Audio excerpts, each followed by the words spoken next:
I'm announcing that next year my administration will give these oft-forgotten American workers, great people, the people that built our country, access to the same type of retirement plan offered to every federal worker.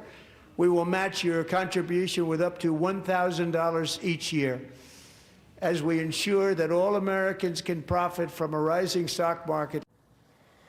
That was President Trump at the State of the Union, floating a new retirement account aimed at getting working-class Americans in on the stock market boom. This on top of his previously announced Trump accounts for newborns. I want to bring in now to talk about it EJ Antoni, Heritage Foundation chief economist, and Grover Norquist, Americans for Tax Reform president. Grover, let me start with you. For those who aren't familiar with it, explain quick, in a short form, what it means, how it will work.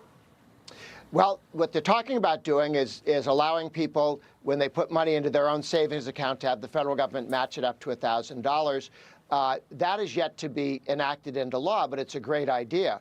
What the president's already done, what Congress has done with the Trump savings accounts for people under 18, is that everybody under 18 can now, their parents can put $5,000 in for them every year. The federal government will put in $1,000 the first year they're born. We're looking at 18-year-olds in the years to come graduating with a small portfolio. They will know what happens when the government taxes them or regulates their business. They will be 18 years old and know more about the economy and understand what the Dow Jones means than most congressmen do when they enter Congress. My guess is we'll have more Republican 18-year-olds than in the past. Yeah, although we have to give Congress credit. Once they get in and get that insider information, they learn quickly. That's a whole different topic, though. EJ, I think that's one of the things, right? There's so many people in this country who are being told, this is not for you. The stock market's not for you. Certain kinds of prosperity is not for you, right? They don't have skin in the game. This gives them skin in the game.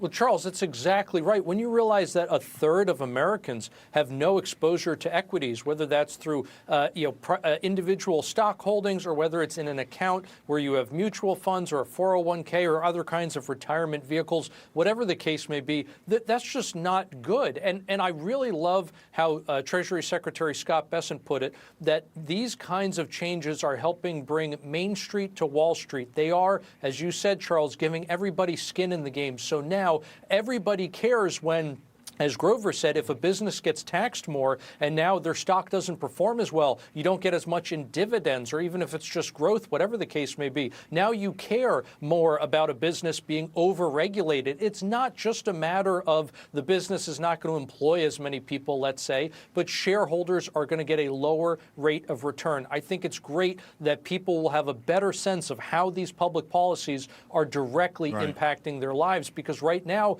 again, with a third of Americans not having any kind of exposure like that, I think too much is hidden from view, and that's not a good thing. Hey, I want to ask you, EJ, I'll start with you on this. The economy, we're starting to see last year they had to put everything together. The one big, beautiful bill, they had to get it through. It looks like it's all kicking off perfectly, particularly on the manufacturing side. Today, Chicago PMI number was up huge. The Citibank has this thing called a surprise index, economic surprise index. It's through the roof. Do you feel like the renaissance has begun? Look, Charles, I think we're right on the cusp there. Absolutely. When we imagine, or I should say, let's take a look back at where manufacturing has been, because we're not coming at this from a kind of equilibrium, if you will. Manufacturing has been in contraction for several years now. The sector has been losing jobs since the very beginning of 2023. Looking at, you mentioned PMIs, looking at the different PMIs and the surveys from the regional Fed banks, we see that the sector started contracting probably back in the summer of 2022. So now what do we see? Now we see a huge surge in construction jobs, and they're building factories which are going to employ manufacturing workers in the future. We are seeing new orders for manufacturing tick up. So I agree, things are really finally, I think, starting to move in the right direction for the sector. Grover, one of the ironies of that, of course, is that people who are worried about inflation are more concerned about it coming from this organic growth than supposedly tariffs. And so this gets me to sort of the Federal Reserve.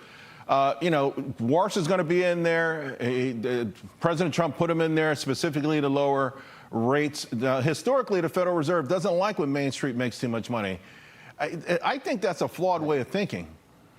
Look, there is one thing that President Trump and Secretary Bessent can do between now and the election to change what's going on. The tax cuts so far, good, important, but by ending the taxation on inflation and capital gains, something the president wanted to do in his first term and now knows that he can do, and Bessent supports as well, by saying we're not going to allow the tax. You can do this by rulemaking and Treasury. To end the taxation of inflation when you pay capital gains on a home, on a small business, on a farm, on the stocks that you own.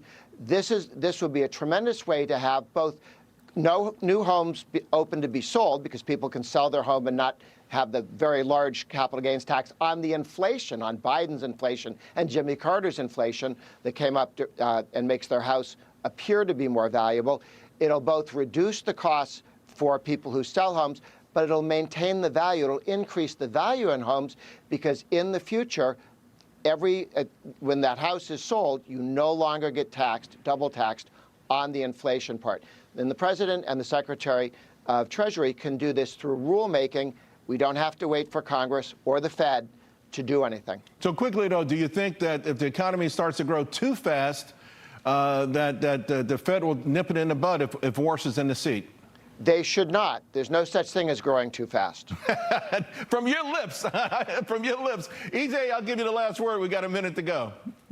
Look, all of the Keynesian models, the failed models that the Fed uses, Charles, they all need to just be completely blown up, and we need to start from scratch. And I think Walsh, frankly, is the man to do that. He understands that pushing out the supply side of the economy by having increased productivity, which we're seeing right now, by increasing the amount of goods and services available, exactly what we're seeing right now, those are anti-inflationary changes by their very nature. You don't need to squash growth with higher interest rates. Yeah. The Fed should be encouraging it instead.